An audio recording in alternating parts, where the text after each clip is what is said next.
Fala, meus amigos, tudo bem com vocês? E cada dia que passa eu fico mais animado em jogar Mysteria Clash of Pantheons, cara, que tem sido um dos card games que vão ser lançados, que estamos deixando mais no hype. E hoje não vai ser diferente, porque a gente vai jogar o beta do game, cara, que vai estar rolando do dia 25 ao dia 31 de março. Mas eu consegui acesso antecipado para mostrar para vocês como que tá funcionando. E também vou passar para vocês orientações sobre como vocês acessam o beta no dia 25 de março. Bora conferir então essa belezinha? Preparados? Então partiu!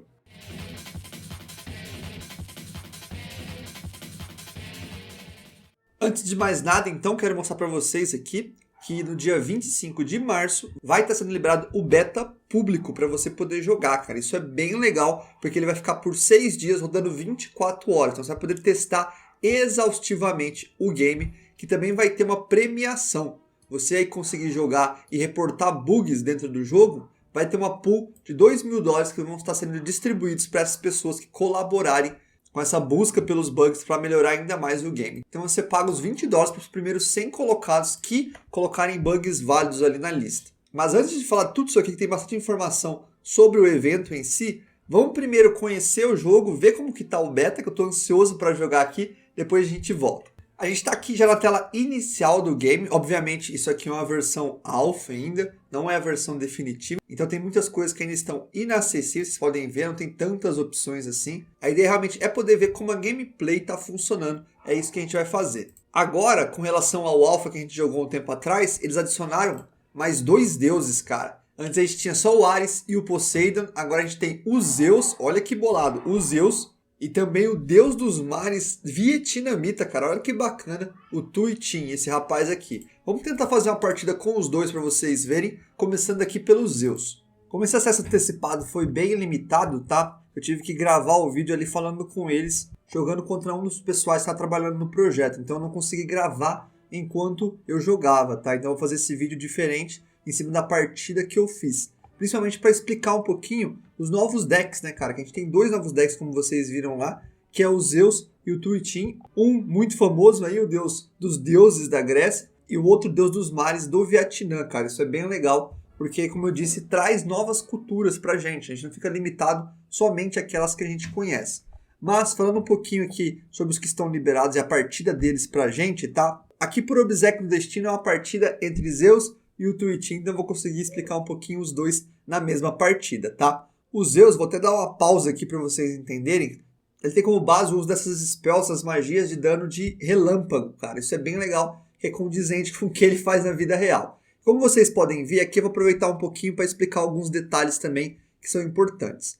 A carta do Mysteria era dividida em algumas etapas. É uma carta com algumas informações extremamente importantes para a gente avaliar. A primeira aqui seria o ataque do monstro, né? Então tem 1 de ataque e 6 de vida, o que não muda muito. Quando você dá dano no cara, você tira a vida dele, você tira o dano que você tem de ataque. Então, até aqui, padrão igual a todos que a gente já conhece. Aqui em cima, esse 2 é o custo de mana para você invocar essa criatura, tá? O custo de mana ele fica aqui no cantinho, vocês podem ver que aqui existem umas bolinhas azuis. Essas bolinhas identificam o quanto de mana você tem, que também vai subindo por turno.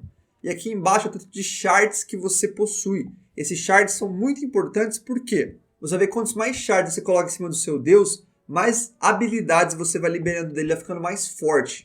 E para pegar um shard, só explicando isso rapidinho, é bem simples. Todo turno você pode pegar um shard a custo de 1 de mana. Ou seja, você consegue cada turno ali ir aumentando ainda mais a força do seu deus. E agora falando sobre a habilidade em si, você vai ver que a primeira habilidade do Zeus ela é passiva, chama Punishment. O que ela faz? No início do turno, você cria um Spell Lightning Strike na sua mão. Ou seja, você vai trazer uma magia de raio para a sua mão, cara. Essa magia de raio dá dano. Quando você chega a 3 de Shards, toda vez que você usa uma segunda Spell naquele mesmo round, ele vai dar 1 de dano em todos os inimigos daquela mesma linha. Ou seja, você faz tipo um combo mesmo, com um raio, solta um raio de Zeus, vai e manda outro raio de Zeus. Aquilo vai gerar um gatilho que vai pegar mais raios e dar em todo mundo daquela mesma linha. Então é bem forte, cara. É bem legal a ideia dos Zeus, porque você consegue se ver nesse campo de batalha, soltando raios ali loucamente nos inimigos. E por fim, a habilidade imortal aqui, que você tem que ter 3 e gastar mais um shard, porque é uma habilidade ativa, ela não é passiva. E você dá X de dano num aliado. E esse X é o valor de número de mana que você consumiu. Você consegue limpar um cara do campo ali que seja um problema, simplesmente dando um super raio na cabeça dele. Então, como vocês viram, a ideia dos Zeus, você vai ver que eu tenho um monte de magia de raio na mão. Spells mesmo que dão dano. Isso é muito importante, porque você vai ter que utilizar elas para ativar o efeito passivo, a segunda habilidade dos Zeus, que é dar mais dano ainda quando você usa duas spells. Então assim, é bem divertido a forma que ele joga, porque você não só imita como os Zeus atuaria no campo, como também tem uma estratégia bem forte por trás. Já que utilizar magia te propicia atacar qualquer adversário. Você não precisa estar necessariamente na linha que ele está para você no final do turno atacar ele diretamente. Não, você pode usar as spells para limpar o campo o mais rápido possível, e aí com isso gerando vantagem, controlando o campo e batendo no inimigo. Já o deus vietnamita dos mares, o Tuitin, cara, olha que arte bonita. Eu gostei bastante da arte do Materia, cara. Graficamente ele tem um trabalho assim impecável, cara, porque tá muito bonito. E o Tuitin ele tem algumas habilidades interessantes, por exemplo, essa primeira Breakout, que é uma habilidade ativa. Você tem que clicar ali para poder utilizar ela, porque ela exige que você descarte uma carta para lutar contra o inimigo do oponente, e aí você deixa ele exausto. O que isso quer dizer? Que você, além de lutar contra o inimigo, você vai deixar ele inoperante. O exausto é como se ele não pudesse atacar naquele turno. E estrategicamente, isso faz muito sentido. Às vezes você consegue travar um cara simplesmente usando todo o turno ali o Tuitin. Você consegue deixar o inimigo praticamente imóvel todo o turno, só usando a habilidade dele. Obviamente que isso vai fazer você descartar cartas, o que pode ser um problema. Você tem que pensar bem antes de fazer isso. Já na habilidade 3 de Shard, a habilidade passiva, a Vengeance of the Sea, cara, a Vingança dos Mares, toda vez que um aliado aquático é derrotado ali na mesma linha que ele na frente dele, você vai preparar o Tuitin para lutar. Então você consegue fazer combos, você percebe com isso? Você descarta uma carta para o inimigo do oponente, ele não pode lutar. Depois, se uma criatura sua é destruída, você vai lá e ataca de novo. Então assim, você consegue fazer várias estratégias com o Tuitin. Tem que tomar cuidado só porque ele é meio suicida. Então para você não ficar sem vida, você tem que fazer os cálculos certinho, a posição. É aquela questão do mob que o Materia faz tão bem, né? Que não é só um card game. Ele traz outros conceitos também muito inteligentes, terminam deixando a jogabilidade bem mais variada e complexa também. Então você vai ter que analisar meio que no ângulo de 360 graus, em vez de olhar simplesmente uma carta no campo. E a última aqui, que seria a ultimate dele, né? É quando um aliado aquático é derrotado, você ganha +1/+0 para ele próprio, o Tuitin, e também para todas as criaturas aquáticas aliadas. Então você consegue, destruindo cartas suas, além de atacar mais vezes, também consegue ficar mais forte. Então imagina o combo que dá para você fazer com isso daqui, com um monte de criatura aquática no campo, batendo, morrendo, ganhando força, batendo de novo, morrendo, ganhando força. Cara, dá para fazer um combo insano com esse Tuitin.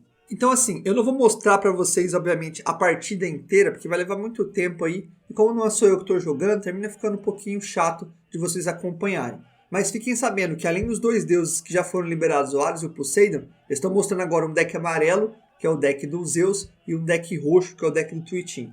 Cara, já temos 4 deuses, mas uma variedade enorme de gameplay. E eu sou suspeito para falar, mas estou muito animado mesmo para jogar o Materia. Agora falando sobre o evento aqui que vai ter no Materia, já que vocês viram que o game tá bem desenvolvido, cara. Com 4 decks a gente tem uma variedade enorme já de gameplay. Imagina quando tiver todos os deuses já disponíveis. Tô muito hypado com o Materia e eu com certeza vou jogar ele muito mais daqui pra frente. E falando sobre a parte de premiação que vai ter durante o evento do beta, tem vários eventos que vão rolar, tá? Um deles é a busca dos bugs, que vai dar aqui $2.000 de premiação. As regras são básicas, na verdade. Os 100 primeiros que encontrarem os bugs, eles vão receber $20 por cada bug encontrado.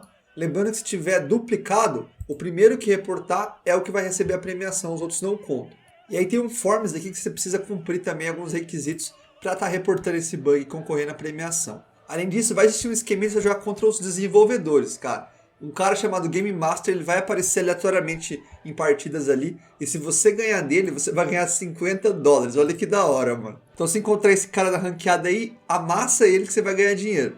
E além disso, vai ter também a tabela de líderes. Isso é muito bacana, porque o primeiro colocado, por exemplo, vai ganhar um deck da Athena. Não só ele, na verdade, até o terceiro colocado vai ganhar um deck da Athena e um valor de dinheiro. Depois mais uma grana aqui, cartas, até o top 20. Então, se você quiser aí dar uma rushada na conta e jogar bastante, cara, você pode ter a chance de ganhar um deck inteiro, que seria bem legal. E eu vou deixar esse link aqui também para vocês, porque existe um tutorial, tá? para você aprender o game antes mesmo de jogar. Ele é interativo, vou até clicar aqui para vocês verem, e mostra as mecânicas básicas, para você não começar muito perdido dentro do jogo. Que é basicamente você vai clicando aqui, ele vai dando as orientações, e aí você vai fazendo as ações e vai aprendendo a jogar ali com o tempo. Cara, é bem legal, para quem não conhece ainda, pelo menos ter uma noção já da partida, como vai funcionar, e aí quando chegar a hora do pega pra capar mesmo, você tá preparado. Beleza, pessoal? Diz aí nos comentários, cara, o que vocês estão achando do Materia. Eu tô curtindo pra caramba o game de verdade, e acredito que vai ser um dos grandes lançamentos deste ano na blockchain. E eu vou deixar aqui na descrição, tá, o link para vocês clicarem e se inscreverem no beta, cara. Ele é um forms que tem alguns dados que você precisa colocar, e preenchendo isso você vai conseguir já participar no dia 25. Então se você está interessado no jogo, não perde a oportunidade, porque vai ser um bom momento. Além de você competir por prêmios, também vai conseguir entender como funciona o jogo